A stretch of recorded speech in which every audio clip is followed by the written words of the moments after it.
বিল এনেছে, সামনে বিধান, এই বিধান সামনে যে পার্লামেন্টে আইন এনেছে, সমস্ত ঈদগাহ, কবরস্থান, সমস্ত মসজিদ, সমস্ত মাদ্রাসা, ওয়াকফ সম্পত্তি সবগুলো যাতে তারা দখল করতে পারে।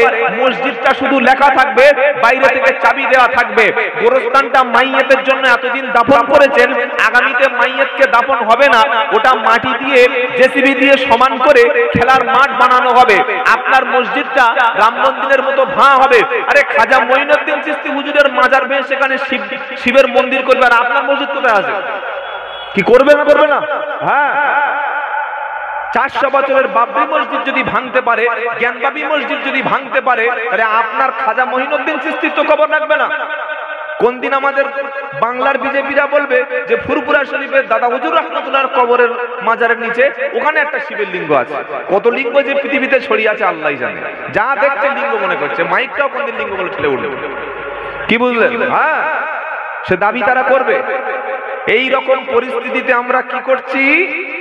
মারামারি করছি, দলে ভাগ করছি। ও বলে আমি জলসায় যাব না, ও দল আলাদা। মুসলমানদের একটাই দল, সেই দলটার নাম হলো ইসলাম। আমাদের পরিচয় আমরা মুসলমান। জোরে বলুন সুবহানাল্লাহ। আমাদের পরিচয় উম্মতে মুহাম্মাদি। কেউ তাবলীগ থাকতে পারে, কেউ ফুরফুরার ভক্ত হতে পারে, কেউ আজানগাছি পীরের মুরিদ হতে পারে, কেউ উৎসেকুল করতে পারে, কেউ দেওবন্দি, কেউ বেরেলি শরীফে যেতে পারে, কিন্তু পরিচয়টা কি হবে? জোরে বলেন, জোরে বলেন। মুসলমান বললে কি প্রমাণ আছে? ওয়ামান আহসানু কাওলাম মিম্মান দাআ ইলাল্লাহ ওয়া আমিলা সালিহাও ওয়া ক্বালা ইন্নানি মিনাল মুসলিমিন। 24 পারা 19 পৃষ্ঠা 5 নম্বর লাইন 34 নম্বর আয়াত, সূরার নাম হামিম সাজদা। আল্লাহ বলছেন ওয়ামান আহসানু কাওলাম মিম্মান দাআ ইলাল্লাহ। তার চাইতে উত্তম কথা, তার চাইতে উত্তম বাণী আর কার হতে পারে? যে ব্যক্তি আল্লাহর দিকে মানুষদেরকে ডাক দেয়, কোরআনের দিকে আসতে বলে, মসজিদের দিকে আসতে বলে, নামাজের দিকে আসতে বলে, রাসূলের দিকে মানুষদেরকে ডেকে আনে, আল্লাহওয়ালা বানিয়ে দেয়, সুদখোরকে মসজিদে আসতে বলে, বেনামাজিকে কোরআনের দিকে আসতে বলে, নিজের দলের দিকে দাওয়াত নয়। আজকের জলসাগুলিতে দেখবেন দলবাজি হচ্ছে। এ বলছে আমার দলটা ভালো, আরেকজন বলছে আমার পীর সাহেব ভালো, আরেকজন বলছে আমার দরবারটা ভালো, শুধু আমারটা ভালো, বাদ বাকি সব কাফের, বাদ বাকি সব জাহান্নামী। এই করতে করতে মুসলমান সব শেষ হয়ে যাচ্ছে। কিন্তু আমার আল্লাহ বলছে ওয়ামান আহসানু কাওলাম মিম্মা দাআ ইলাল্লাহ। তার চাইতে সুন্দর কথা, তার চাইতে উত্তম বাণী আর অন্য কার হতে পারে? যে ব্যক্তি আল্লাহর দিকে মানুষদেরকে ডেকে আনে। জোরে বলুন সুবহানাল্লাহ। খাজা মঈনুদ্দিন চিশতি রহমাতুল্লাহ আলাইহি, বড় পীর আব্দুল কাদের জিলানী রহমাতুল্লাহ আলাইহি, নিজামউদ্দিন আউলিয়া রহমাতুল্লাহ আলাইহি, ফুরফুরার মুজাদ্দিদ আবু বকর সিদ্দিক রহমাতুল্লাহ আলাইহি, ইমাম আবু হানিফা রহমাতুল্লাহ আলাইহি, ইমাম শাফি, ইমাম মালিক, ইমাম হাম্বল রহমাতুল্লাহ আলাইহি। এইভাবে 1 লক্ষ নবী, লক্ষাধিক নবী এবং সাথে সাথে যত সাহাবায়ে কেরাম ছিল, কোন সাহাবা বলেনি যে আমার বাড়ির দিকে এসো, আমার ভক্তি করো, আমার ভালোবাসো। কোন নবী বলেনি যে আমার গোলামি করো, আমার দলটা মেনে নাও। কোন হাক্কানি পীর কখনো বলেনি যে আমাকেই মেনে নাও, বরং তারা বলেছে আল্লাহকে মেনে নাও, রাসূলকে মেনে নাও, আল্লাহকে মেনে নাও, রাসূলকে মেনে নাও। এটাই মানলে তুমি নাজাত পাবে। জোরে বলুন। আর যদি কেউ নিজের বাড়ির দিকে ডেকে নেয়, তাহলে বুঝতে হবে গোলমেলে কেস আছে। কোরআন শোনাচ্ছে ওয়ামান আহসানু কাওলাম মিম্মান দাআ ইলাল্লাহ। তার চাইতে সুন্দর কথা, তার চাইতে সুন্দর বাণী আর কার হতে পারে? যে ব্যক্তি মানুষদেরকে আল্লাহর দিকে ডাকে আর ওয়ামিলা সালিহা, আল্লাহর দিকে ডাকার পরে নিজেও নেক আমল করে। জোরে বলুন সুবহানাল্লাহ। প্রথম কাজ আল্লাহর দিকে ডেকে আনা, মসজিদের দিকে ডেকে আনা। প্রত্যেকটা আলেম যদি বলতো তোমরা আল্লাহর দিকে ফিরে এসো, কোরআনের দিকে ফিরে এসো, জান্নাতের রাস্তা ধরে নাও, নবীর সুন্নাহটা ধরে নাও, না না না, এই কথাটা যদি বলতো মুসলমানদের মধ্যে বিভিন্ন দল নিয়ে ভাগ হতো না। আল্লাহ বলছে আল্লাহর দিকে ডাকবে, নিজে আমল করবে, আর সাথে সাথে বলবে ওয়াকালা ইন্নানি মিনাল মুসলিমিন, আর নিজেকে বলবে আমি একজন মুসলমান। নিজেকে কি বলবে বাবা? আমি একজন মুসলমান।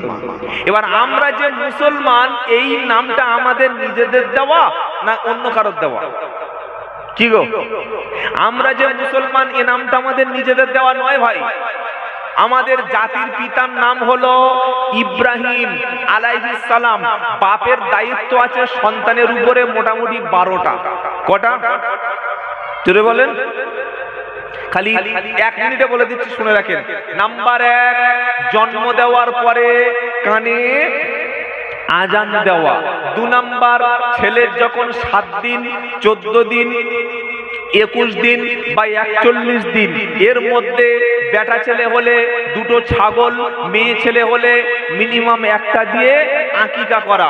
3 নম্বর হলো ছেলেটার সুন্দর একটা সুন্নাহ সম্মত ইসলামী নাম রাখা। 4 নম্বর হলো ছেলেটাকে খাতনা বা মুসলমানি করা। 5 নম্বর হলো ছেলেটা যখন একটু জ্ঞান বুঝ হবে, প্রথমে তাকে আল্লাহর কালাম, নবীর হাদিস, ইসলামের শিক্ষাটা তার মধ্যে দিয়ে দেওয়া।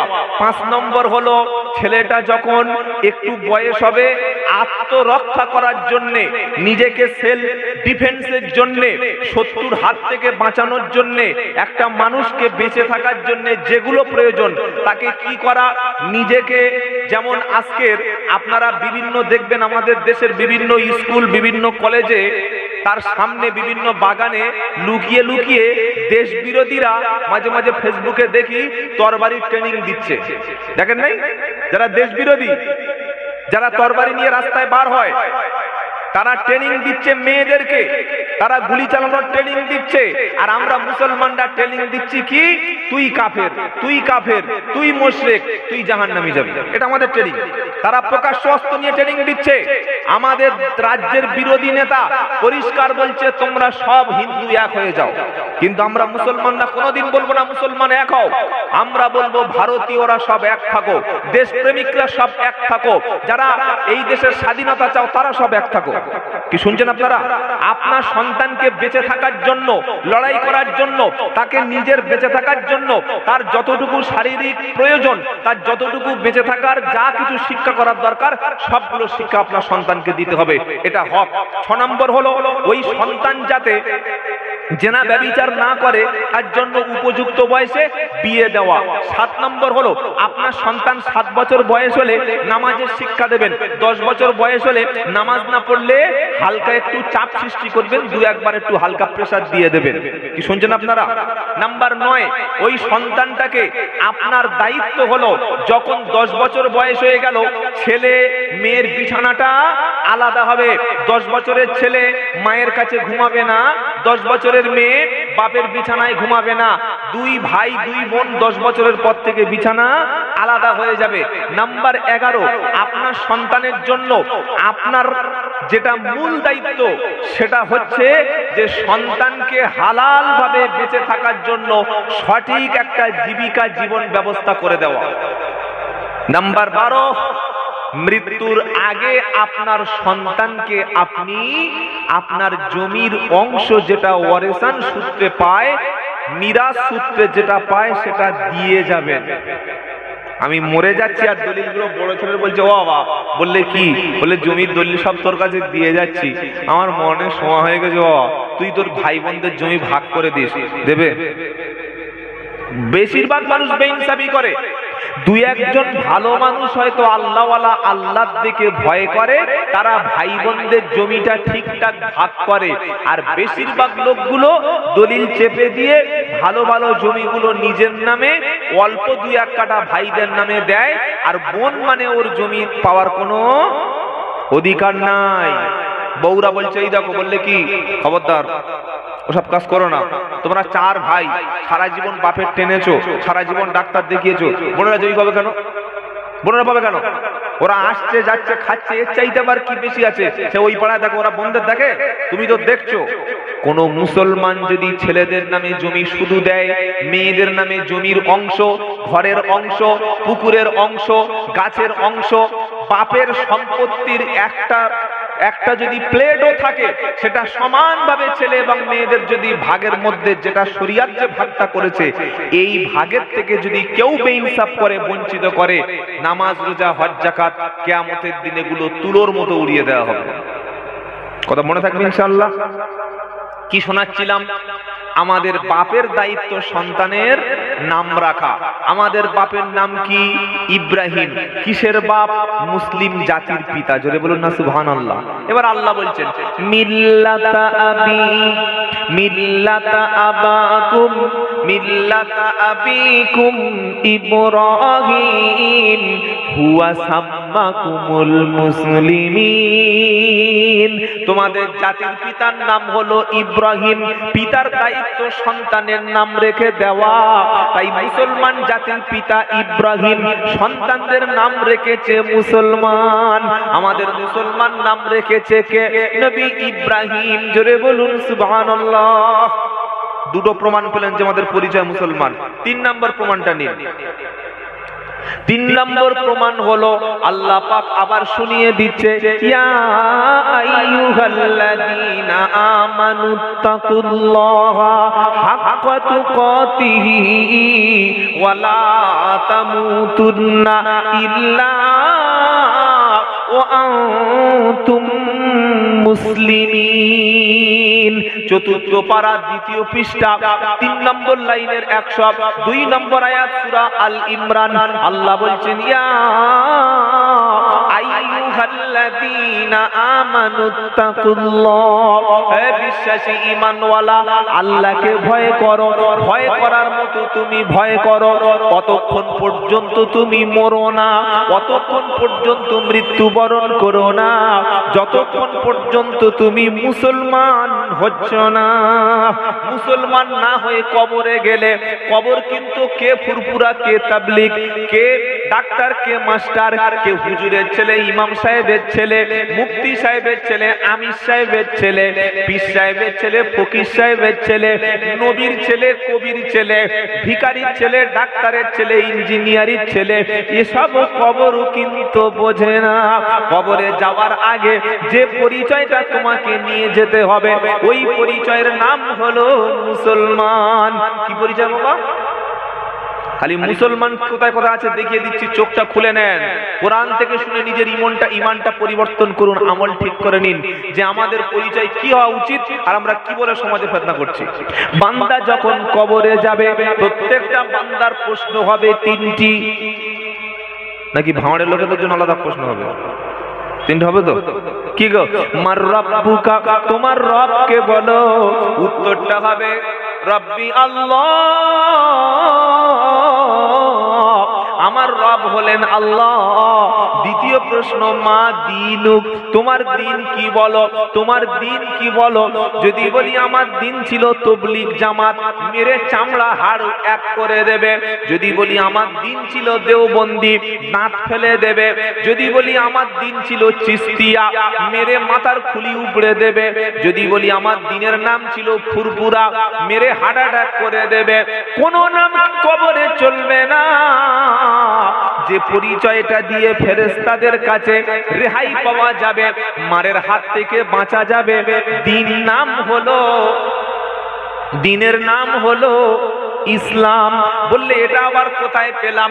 পারা নাম্বার 3, সূরার নাম আল ইমরান, আয়াত নাম্বার 19। ইন্নাদ-দীনা ইনদাল্লাহিল ইসলাম। আল্লাহ পাক বলছেন, যে দিনটাকে, যে মতবাদটাকে, যেটাকে আমি আল্লাহ অ্যাকসেপ্ট করেছি, আমি আল্লাহ যেটা পছন্দ করেছি, যেটা আমি গ্রহণ করে নিয়েছি, ওই দিনের নাম হলো দ্বীনে ইসলাম। জোরে বলুন সুবহানাল্লাহ।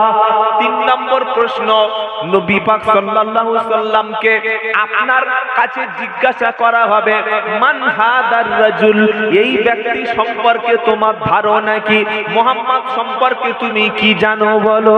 তখন ঈমানদার মুমিন মুসলমান ব্যক্তি তখন বলবে, ইনি হলেন মুহাম্মাদুর রাসূলুল্লাহ সাল্লাল্লাহু আলাইহি সাল্লাম। তিনটি প্রশ্ন যখন ফেরেশতারা স্যাটিসফাই হয়ে গেল, সন্তুষ্ট হয়ে গেল, আর একটা প্রশ্ন হবে, অনেকে যেটা জানেন না সেই প্রশ্নটা ফেরেশতারা করবে, তুমি যেগুলো বললে এগুলো কোত্থেকে জেনেছো বলো? তখন ঈমানদার মুমিন ব্যক্তি বলবে, এগুলো কুরআন পড়ে ইসলাম বুঝে, কোরআন থেকে নবীর হাদিস থেকে পড়ে আমি জেনেছিলাম। দুনিয়ায় এপি সাহেবের মুরিদ, ও দরবারের লোক, ও তবলিগ জামাত, ও কাদিয়া, ও চিস্তিয়া, ও দেওবন্দি, অনেক কিছুই করা যায়। কি গো বাবা? আর রাজনৈতিক দলের তো আর ঠিক নাই, বাপ এক দল, ছেলে এক দল, ভাই আর একটা দল। এখন চলছে এরকম, যে যার ভালো লাগছে তাই করুন। আপনি দরকার 14 জনের ভোট দিন, কোনো অসুবিধা নাই। কিন্তু কবরে যেদিন ফেরেশতা আপনার সামনে মুগুর নিয়ে দাঁড়িয়ে থাকবে, আর ওই ফেরেশতা এমন না যে থানায় মারছে বলে এখান থেকে ফোন করে বলছে, কাকে ধরেছিস? বললে সেই বল্টু। কোন বল্টু? বল্টু লস্কর। বললে হ্যাঁ। তো ইয়ের ছেলে, শামসুদ্দিনের ছেলে। বললে হ্যাঁ। ছেড়ে দে, ছেড়ে দে। বললে কেন? তো আমার লোক। কাজ ধরেছো বাবা? ছেড়ে দাও। ছেড়ে দিল। তারপরের দিন একটা লোকের ধরেছে, তার নাম হচ্ছে সুমন মিদ্দে, মুসলমানের ছেলে সুমন, খুব সুন্দর নাম, তাই তো নাকি? তো ধরে নিয়ে লকাবে নিয়ে হাত দুটো বেঁধেছে, পাছা ছিলবে। এরকম বড় বড় সব ওই বেতের বাড়ি থানায় সব লকাবে থাকে। সবে পটাপট শীতকালে পাছায় দুটো পড়েছে, ঘাম ঝরঝর করে বার হয়েছে। আর ওর বউ ফোন করেছে এলাকার প্রধান সাহেবের কাছে। প্রধান সাহেব বলছে, সুমনে ধরেছে? বললে হ্যাঁ। বললে কেন? বললে ওই বাড়িতে একটু গাঁজা রেখেছিল তো, গাঁজা গাঁজা যেটা অনেকে খায় মহব্বতের সঙ্গে, তো এই গাঁজা কেসে ধরা পড়েছে। প্রধান সাহেব একটু ব্যবস্থা করুন। সঙ্গে সঙ্গে প্রধান থানায় ফোন করেছে। হ্যালো, কে বড়বাবু? বলে হ্যাঁ। কার ধরেছো? আর ওদিক থেকে পাশ থেকে মারার আওয়াজ আসছে, চড়াম চড়াম চলছে, অনুব্রতর মতো। কি বললেন? চড়াম চড়াম। বলছে সুমনের ধরেছি, সুমন। বললে চাকরি বাঁচাতে চাও? বললে দাদা আপনি, আপনার কথা সব বুঝতে পারছি, থানার অফিসার বলছে, কিন্তু যে মালটা ধরেছি এর কাছে গাঁজা পাওয়া গেছে, গাঁজা। বলছে চাকরি যদি বাঁচাতে চাও, আপনাদের কোন থানা? কাশীপুর। এখন তো আমরা কলকাতায় বাস করছি, তাই তো নাকি? ভাঁড় মানে কলকাতা। সালা যেখানে সেখানে সিগন্যাল, কুকুর পর্যন্ত দাঁড়িয়ে আছে। কি যাস না? বলছে সিগন্যাল। কুকুর যেতে পারছে না সিগন্যালের জ্বালায়। ভাঁড়কে কলকাতা বানাচ্ছে। কিন্তু ভাঁড়কে কলকাতা বানাতে গেলে আগে ভাঁড়ে তো ভালো কলেজ করতে হবে ভাই, ভালো ইউনিভার্সিটি করতে হবে। প্রত্যেকটা মুসলিম মহল্লায় রাস্তা খারাপ, প্রত্যেকটা মুসলিম মহল্লায় শিক্ষার দুরবস্থা। কেন? যারা সরকারে আছে, আমি কারোর পক্ষে বিপক্ষে নই ভাই, সরকারের দায়িত্ব জনগণকে ফ্রিতে চিকিৎসা, ফ্রিতে শিক্ষা, তাদের নিরাপত্তা দেওয়া। আজকের সরকার স্কুল দেবে, ব্যাগ দেবে, বই দেবে, খাতা দেবে, মোজা দেবে, জামা দেবে, জুতা দেবে, আপনার সমস্ত রকম স্কলারশিপ দেবে, শিক্ষা কিন্তু দেবে না। কেন দেবে না? শিক্ষা দিলে তখন আব্দুল্লাহ সাইফুল্লাহকে মারতে পারবে না। সবাই যখন শিক্ষিত হবে তাহলে বোমটা কে বাঁধবে? সবাই যখন শিক্ষিত হবে পার্টি অফিসটা কে দখল করবে? তাই খবরদার, সব দিয়ে দেবে কিন্তু শিক্ষা দেবে না। আমি মুর্শিদাবাদে বছর অন্তত 100-র বেশি প্রোগ্রাম করি। আমি মুর্শিদাবাদে গিয়ে বলি যে আপনারা ভোটের সময় সবচাইতে মারামারি করেন, আর ভাঁড়ের মুসলমানদেরকে, বাসন্তী এলাকার মুসলমানদেরকে, ক্যানিং এলাকার মুসলমানদেরকে, কুলপি এলাকার মুসলমানদেরকে, এই সমস্ত জায়গাগুলো হচ্ছে স্পর্শকাতর জায়গা। মানে এরা মারামারি করতে ফার্স্ট। কি বলছি বুঝতে পারছেন না? এটা ইচ্ছা করে বছরের পর বছর পিছিয়ে রেখেছে, সবাই পিছিয়ে রেখেছে। আপনার ভালো শিক্ষা আপনার সন্তানকে কোনোদিন তারা দেবে না। ভালো শিক্ষা দিলে সন্তান যখন স্কুলে যাবে, কলেজে যাবে, ইউনিভার্সিটি যাবে, গ্রাজুয়েশন কমপ্লিট করে মাস্টার্স ডিগ্রি করবে, এমএ করবে, এমকম, বিকম, এমটেক, বিটেক করবে, সে তখন একটা বন্দুক ধরবে না। সেজন্য সন্তানদেরকে মূর্খ বানিয়ে রাখা, শিক্ষা দিও না। তাই বাঁচতে চাইলে কোন নেতার পিছনে ধামা না ধরে আপনার পকেটের টাকায় জমির 10 কাঠা বিক্রি করে আপনার প্রাইমারি স্কুলে তো পড়া গজবে চলে গেছে, ভালো মিশনে, ভালো যেখানে শিক্ষার হার বেশি, সেই জায়গায় আপনার সন্তানটাকে ভর্তি করে দিয়ে একটা মানুষের মতো মানুষ তৈরি করুন। আপনি মারা গেলেও আপনার সন্তানের শিক্ষার দ্বারায় যদি মানুষ উপকৃত হয়, এর একটা নেকি আপনি কবরে শুয়ে শুয়ে পাবেন। জোরে বলুন সুবহানাল্লাহ। কথা নিশ্চয়ই কি বলেছি বুঝতে পেরেছেন? মাওলানা করে গেলে নেকি পাবেন, হাফেজ করে গেলে নেকি পাবেন, মুফতি সাহেব করে গেলে নেকি পাবেন, কিন্তু আপনার সন্তান যদি ডাক্তার হয়, মাস্টার হয়, বড় অফিসার হয়, সেই অফিসার, সেই ডাক্তার, সেই মাস্টারটা যদি গরিব মানুষকে ফ্রিতে সার্ভিস দেয়, গরিব মানুষের উপকার করে, এর জন্য নেকি আছে না নাই? কি গো? হ্যাঁ, সামান্য পরিমাণ ভালো কাজ করলে সেটা কিয়ামতের দিন ফামাইয়া আমাল মিসকালা দাররাতিন খায়রান ইয়ারা ওয়া মাইয়া আমাল মিসকালা দাররাতিন শাররান ইয়ারা। 30 পারা সূরা জিলজালায় আল্লাহ বলছেন, কেউ যদি সামান্য পরিমাণ, অনুপরিমাণ, যেটা খালি চোখে দেখা যায় না, এতটুকু পরিমাণ খারাপ ভালো কাজ করে, সেটা কিয়ামতের দিন সবার সামনে তুলে ধরা হবে। আবার যদি কেউ সামান্য অনুপরিমাণ খারাপ কাজ করে, সেটাও কিয়ামতের দিন সবার সামনে তুলে ধরা হবে। সবচাইতে ভালো কাজ কি? নামাজ পড়া, রোজা করা, হজ করা, যাকাত দেওয়া, এগুলো সব ভালো কাজ। আর আরেকটা ভালো কাজের নাম হচ্ছে মানুষের মধ্যে শান্তি স্থাপন করে দেওয়া, মানুষ যাতে মিলেমিশে থাকে সে ব্যবস্থা করা, মানুষ যাতে সুখে শান্তিতে বসবাস করে সেই চিন্তা ভাবনা করা। বিশ্ব নবী মুহাম্মদ মুস্তাফা শুধুমাত্র নামাজের কথা বলেনি, রোজার কথা বলেনি, হজের কথা বলেনি, তিনি ঘুষের বিরুদ্ধে বলেনি, মানুষ কি খাবে, মানুষ কোন পোশাকটা পরবে, মানুষ শান্তিতে বাঁচতে পারবে কিনা, এ ব্যাপারে সবচাইতে আগে আমার নবী তিনি ভূমিকা নিয়েছেন। জোরে বলুন সুবহানাল্লাহ। নবীর বয়স তখন 25 ইয়ার, 25 বছর বয়স, তখনও নবুয়ত পাননি, তখনও নবুয়তের দায়িত্ব আল্লাহ তাকে দেয়নি।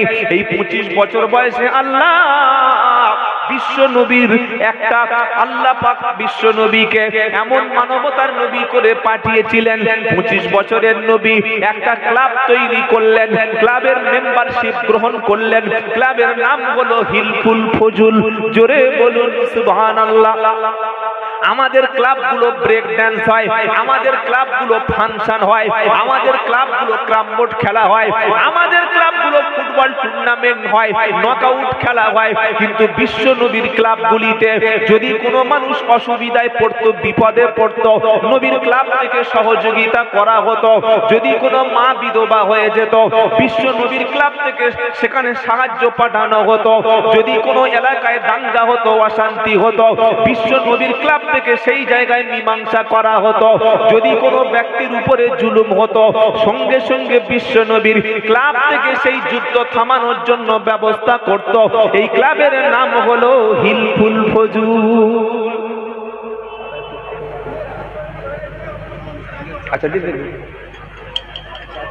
আচ্ছা বাবা, আপনারা যদি বসতে পারেন বসুন, আর যদি বলেন বসতে পারি না তাহলে ভিতরে এসে দাঁড়ান।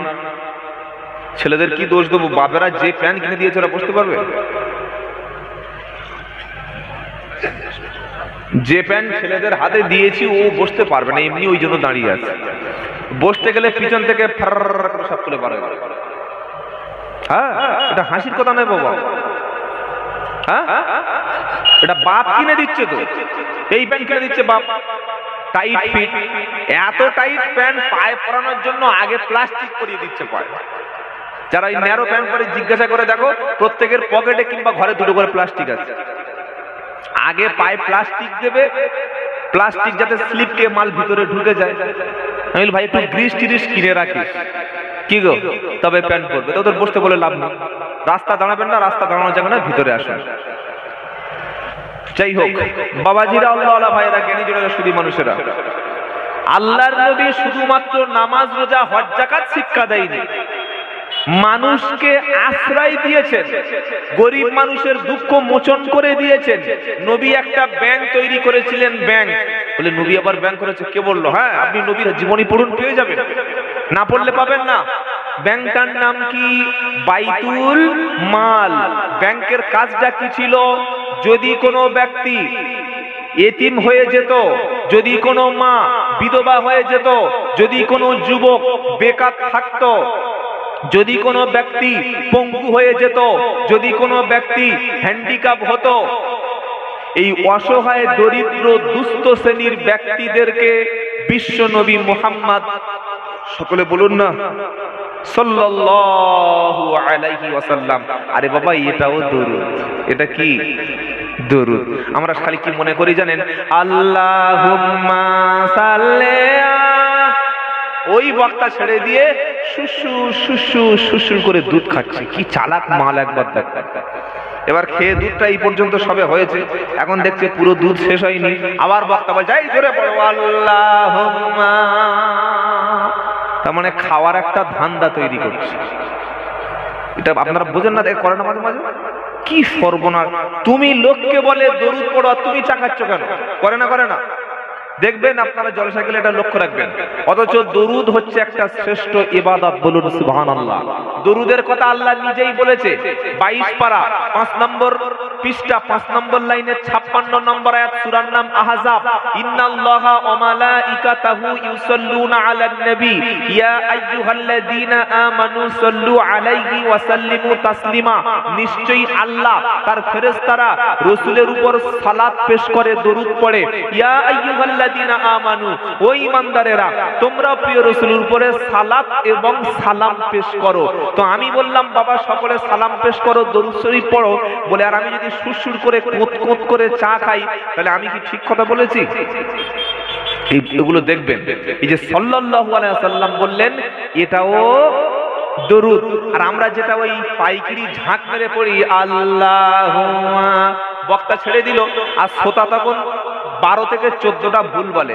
প্রথমে বলে আল্লাহুম্মা, হুমা মানে দুজন, আর আল্লাহুম্মা মানে ইয়া আল্লাহ, আয় আমার আল্লাহ।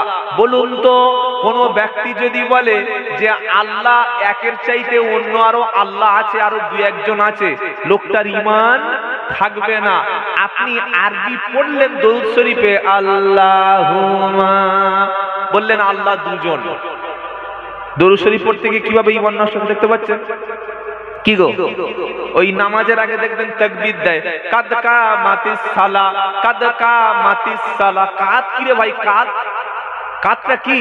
কদ কদ কামাতিস সালা, কদ অবশ্যই কামাতিস সালা, নামাজ কায়েম হচ্ছে, নামাজের জন্য রেডি হও, নামাজের জন্য দাঁড়িয়ে যাও, নামাজের জন্য প্রিপারেশন নাও, নামাজের জন্য তৈরি হয়ে যাও। আর আমরা কি বলি? কাদ কামাতিস সালা, কাদ কামাতিস সালা। ওখানে ছিল সালাত। সালাত মানে নামাজ, যাকে আমরা মুয়াজ্জিন দেখেছি ফ্রি পয়সায়। মসজিদ 20 লাখ টাকা, আর বুড়ো মুয়াজ্জিনটার ফ্রি পয়সা। কবে জাতির হুঁশ ফিরবে? তিনি কি বলছেন? কাদ কামাতিস সালা, কাদ কামাতিস সালা। সালা বলতে এখানে কিচ্ছু নাই, যেটা ছিল সেটা সালাত। এই ভুলগুলো একটু সংশোধন করে নেবে বাবা। আবার যখন ওই আপনাদের এখানে কলেমা শরীফ পড়া হয়, ছোলা টোলা দানা পানা কি হয় না? আরে বলেন না, হয় না কি না? কলেমা পড়ার নিয়ম কি? লা ইলাহা ইল্লাল্লাহ। কতক্ষণ সময় লাগলো?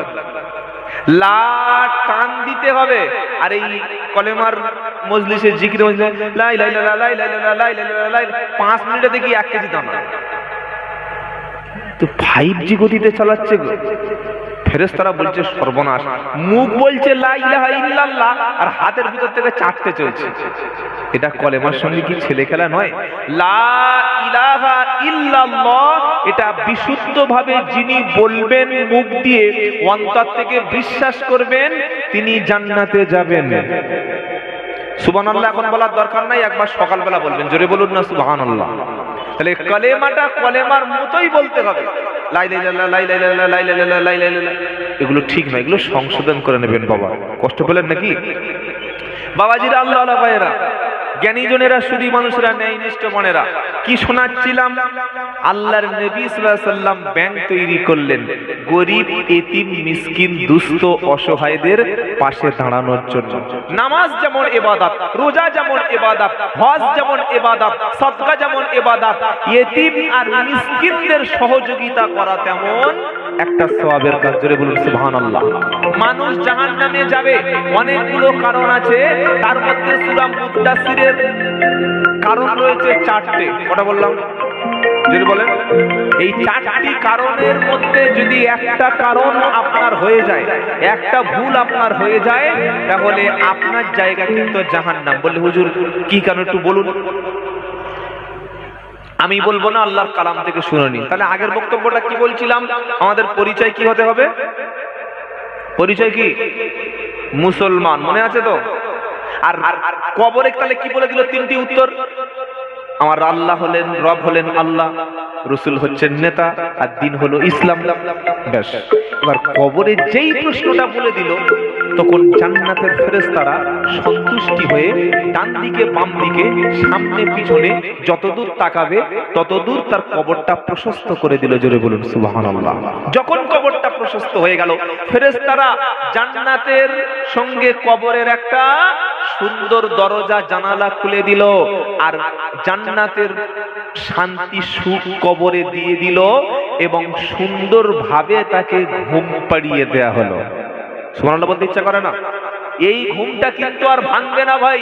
যারা ঈমান নিয়ে মারা গেছে তারা কবরে শান্তিতে ঘুমিয়ে থাকে, আর তাদের রূহটা কোথায় যায়? কি গো, কোথায় যায়? ইল্লিন। রূহটা কোথায় যায়? ওয়ামা আদরাকা মা ইল্লিয়ুন। নবীকে ইল্লিন সম্পর্কে জিজ্ঞাসা করা হলো। ইল্লিনটা হচ্ছে আল্লাহর আরশের নিচে মুমিনদের রূহ থাকার স্থান। জোরে বলুন না সুবহানাল্লাহ। বান্দা কবরে শান্তিতে ঘুমিয়ে গেল। হাসরের ময়দানে যেদিন ইসরাফিল আলাইহিস সালাম বাঁশি নিয়ে দাঁড়িয়ে আছেন, ফুৎকার দেবে, সেদিন কবর থেকে সবাই উঠবে। আল্লাহ পাক শোনাচ্ছে, ঈমানদার মুমিন ব্যক্তি কবর থেকে যখন তার ঘুম ভাঙবে, ঘুম ভাঙার পরে প্রথম বলবে, ইয়া ওয়াইলানা মান বাআসানা মিন মারকাদিনা হাদামা ওয়াদার রহমানু ওয়াসাদাকাল মুরসালুন। 23 পারা 3 নম্বর পৃষ্ঠা 14 নম্বর লাইনের 51 নম্বর আয়াত, সূরার নাম ইয়াসিন। যে ইয়াসিন শরীফটা প্রত্যেক দিন আমরা তেলাওয়াত করি। আল্লাহ বলছেন, ঈমানদার মুমিন ব্যক্তি যেদিন কবর থেকে উঠবে বলবে, ইয়া ওয়াইলানা, ইয়াকুলুনা ইয়া ওয়াইলাতানা। তখন ঈমানদার ব্যক্তি বলবে, হায় আফসোস, কে আমার ঘুমটা ভাঙালো। আমি এত সুন্দর ঘুমিয়েছিলাম, এত সুন্দর আমার ঘুমটাকে ডিস্টার্ব করলো। আল্লাহ পাক বলবে, হাদামা ওয়াদার রহমান। এটা হলো আল্লাহর প্রতিশ্রুতি। এটা আল্লাহ প্রতিশ্রুতি দিয়েছিল কিয়ামত হবে। সেই কিয়ামতটা শুরু হয়েছে। কবরে কিন্তু চিরস্থায়ী থাকার জায়গা না।